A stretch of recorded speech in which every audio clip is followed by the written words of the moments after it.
दोस्तों स्वागत है मेरे चैनल आर के मैथ सोल्यूशन में। अभी तो मेरे चैनल को सब्सक्राइब नहीं किया तो सब्सक्राइब कर लीजिएगा और बेल आइकन प्रेस कर दीजिएगा ताकि मेरे आने वाले वीडियो का नोटिफिकेशन सबसे पहले आप तक पहुंच जाते। इससे पहले 2 पार्ट बन चुका, तो नहीं देखे तो देख लीजिएगा प्लेलिस्ट में आकर। सबकी का प्लेलिस्ट यहाँ पे बना हुआ है। तो जैसा कि पहले हम लोग पढ़ चुके हैं कि ये जो बैक्टीरिया सूक्ष्मजीव पढ़ रहे हैं ऑर्गेनिज्म, ठीक है।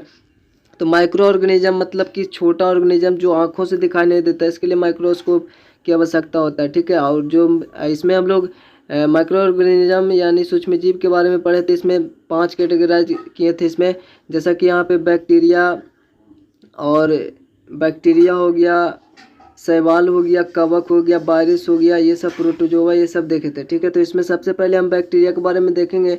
तो बैक्टीरिया या जीवाणु का पृथ्वी पर प्रथम जीव के रूप में उद्भव करीब इतना इकाई दहाई सैकड़ा हजार 10,000 लाख 10 लाख 30 लाख वर्ष पूर्व हुआ था, ठीक है। मतलब कि जब स्टार्टिंग टाइम से ये बैक्टीरिया पृथ्वी पर रहा, ठीक है। एकदम फर्स्ट टाइम ये बैक्टीरिया का ही आगमन हुआ था इस धरती पर, पृथ्वी पर, ठीक, ऐसा माना जाता है। इसकी खोज सर्वप्रथम एंटोनी वॉन लीeuwenhoek ने किया था, ठीक है। ये देखे तो 1676 था वैसे, और इसका डेट में कन्फ्यूजन होता है, कहीं पे 1674 भी मिल जाता है, ठीक है। तो ये याद रखिएगा, इन्होंने सबसे पहले बैक्टीरिया का खोज किया, यानी कि ये कोशिकीय जीव होता है ये, यानी एक तरह से बोल सकते हैं कि इन्होंने जीवित कोशिका का खोज किया, ठीक है। और सबसे पहले आप कमेंट में बताइएगा कि कोशिका का खोज सबसे पहले किसने किया था और कब किया था, ठीक है।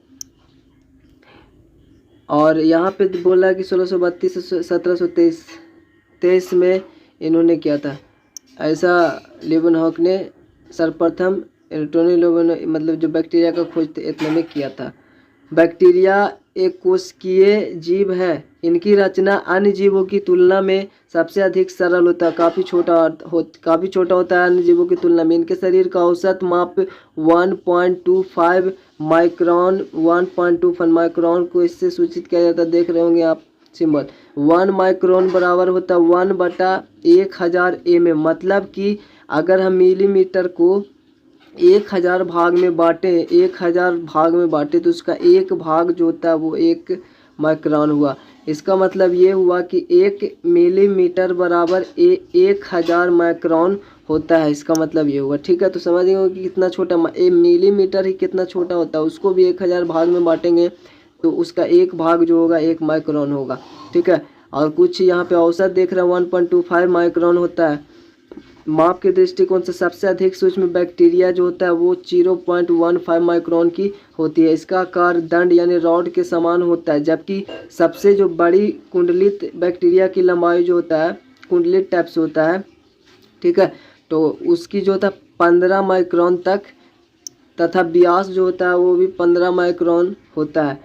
बैक्टीरिया जल में, वायु में, मिट्टी जैसे अजैव पदार्थों, पौधों के विभिन्न भागों, जंतुओं एवं मनुष्यों के जीवित या मृत शरीर में पाया जाता है। हर जगह पे बैक्टीरिया पाया जाता है, चाहे आप वायुमंडल में देखें, चाहे अपना शरीर, चाहे बाहर, चाहे किसी भी जगह पे देखेंगे तो बैक्टीरिया मिल ही जाएगा। आप थोड़ा सा मिट्टी लेगा तो अरबों उसमें बैक्टीरिया मिल जाएंगे, ठीक है। तो बैक्टीरिया आपको सभी जगह पे मिल जाएगा। इसका आकार एवं संरचना की बात करते हैं तो सामान्यतः बैक्टीरिया 4 विभिन्न आकारों के होते हैं। इनके कोशिकीय आकारों के आधार पर इनके नाम भी दिए गए हैं जो निम्नलिखित है। जैसे कि पहला बैसिलाई जिसको बोलते हैं, तो ये सिंगुलर बैसिलाई, ये बैक्टीरिया दंड के आकार यानी रॉड्स के आकार के होते हैं, ठीक है। इसका फिगर आपको दे देंगे, ठीक है। तो फिगर आपको दिख ही रहा होगा कि होते हैं, जैसे बैसिलस एंथ्रेसिस, ये सब बैक्टीरिया का नाम है, जिससे पालतू पशुओं और मनुष्यों में एंथ्रेक्स नामक रोग होते हैं। बैसिलस एंथ्रेसिस जो है उससे एंथ्रेक्स नामक रोग होता है इस बैक्टीरिया से। इस आकार के बैक्टीरिया के अनुदाहरण जैसे बैसिलस कोलाई, लैक्टोबैसिलस जिससे हम लोग दूध से दही बनता है, ठीक है, लैक्टोबैसिलस, स्यूडोमोनास, ये सब आपका बैक्टीरिया था। बैसिलाई कैटेगरी में ये आता है, ठीक है। और यहाँ पे दूसरा नंबर कोकाई है। तो ये गोलाकार बैक्टीरिया है जिसे स्ट्रेप्टोकोकस न्यूमोनिया, जिसके कारण मनुष्यों में निमोनिया नामक रोग होता है, ठीक है। इस आकार के बैक्टीरिया के अन्य उदाहरण है माइक्रोकोकस तथा सार्किना इस टाइप से, ठीक है। अब यहाँ पे आपको फिगर तो सब दिख ही रहा होगा। तीसरा नंबर स्पाइरिला। स्पाइरिला जो है ऐसे बैक्टीरिया कुंडलित या पेंच के आकार के होता है। कुंडलित का मतलब इस तरह से, ठीक है, इस तरह से होता होगा, और या फिर वो पेंच देखे होंगे, पेंच के आकार का होता होगा। तो जैसे स्पाइरिलम रूप्रेम ये बैक्टीरिया का नाम है, ठीक है। और चौथा है विब्रियो।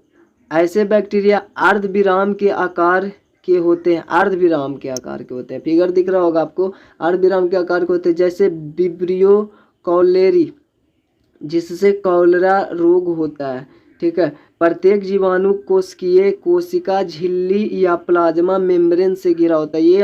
ये थोड़ा सा अच्छा से देखिए कि प्रत्येक जीवाणु जो होता है वो प्रत्येक जीवाणु कोशिका, तो जीवाणु कोशिका वो बैक्टीरिया सेल जो होता है वो कोशिका झिल्ली या प्लाज्मा मेम्ब्रेन से घिरा होता है। सभी कोशिका तो होती है, हम सब में भी जो कोशिका वो भी कोशिका झिल्ली से घिरा होता है। तो कोशिका का सिंपली यहाँ पे अगर इस तरह से हम शेप बना दें तो ये हमारा बाहर जो पारा हुआ है ये केंद्रक हुआ, ठीक है। और इसके बीच में जो आपका होता है, बीच में वो कोशिका द्रव यानी साइटोप्लाज्म होता है। ये बाहरी आपका कोशिका झिल्ली हो गया, ठीक है। ये बाहरी आवरण हो गया जो कोशिका झिल्ली हो गया। किसी पेड़ पौधे कोशिका में एक और आवरण होता है जिसको बोलते हैं कोशिका भित्ति, जो उसमें कड़ा होता है, ठीक है, कड़ा होता है जो सेलुलोज का बना होता है। लेकिन हम सब में ऐसा नहीं होता, हम सब में सिर्फ कोशिका झिल्ली होता है, कोशिका भित्ति नहीं होता, ठीक है। लेकिन यहाँ पे हम आगे देखते हैं, जैसे जैसे पढ़ते हैं तो पता चलेगा।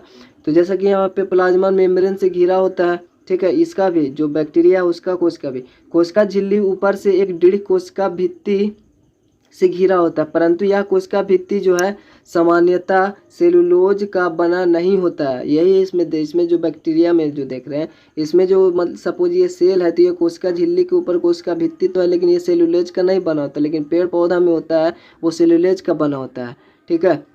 और बीच में केंद्रक होता है। केंद्रक के अंदर भी और भी जैसे डीएनए आरएनए उसके अंदर यानी केंद्रिका भी होता है, उसमें होता है, सेलुलोज का बना नहीं होता। जबकि पादप कोशिका का कोशिका भित्ति जो होता है सेलुलोज का बना होता है। ये दम डिटेल्स में, ये सब के बारे में हम लोग 9th क्लास में दम डिटेल्स में पढ़ेंगे ये सब, ठीक है। कोशिका झिल्ली से घिरे कोशिका द्रव या साइटोप्लाज्मा यानी जो बीच में था कोशिका द्रव वहाँ पे होता है। और कोशिका जो द्रव होता है ना, इसमें बहुत सारे कोशिकांग जैसे कि माइटोकॉन्ड्रियस और गोल्जी का, ये सब बहुत सारे इसमें अंग होते हैं, कई तरह के अंग होते हैं जिनके विभिन्न कार्य होते हैं।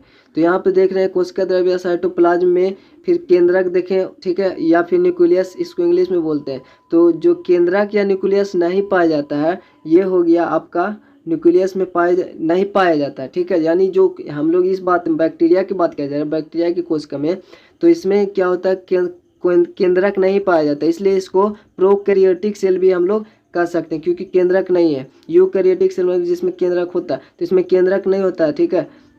तो इसलिए प्रोकैरियोटिक भी हम लोग इसको कर सकते हैं। न्यूक्लियस में पाई जाने वाली रचनाएं जो भी है वो कोशिका द्रव में होते हैं, जैसे कि डीएनए आरएनए वगैरह, ये सब जो भी, अब केंद्रक है नहीं तो जो भी उसमें पाई जाने वाली रचना होता है वो सब कोशिका द्रव में होता है, ठीक है। इसके विपरीत विकसित जीवों की कोशिका में न्यूक्लियस पाया जाता है। जैसे हम लोग की बात किया जाए तो हम लोग में न्यूक्लियस पाया जाता है, ठीक है। और वीडियो लंबा ना, इसलिए छोटे छोटे पार्ट में इसको हम इसी तरह से पढ़ेंगे और वीडियो को पेंट करते हैं। चैनल को सब्सक्राइब नहीं तो सब्सक्राइब के लिए लाइक कमेंट शेयर कर दिएगा, तो एक कमेंट जरूर कीजिएगा मोटिवेशन के लिए और लाइक भी जरूर कीजिएगा। तो चलिए मिलते हैं आपसे अगले वीडियो में, तब तक के लिए जय हिंद जय भारत।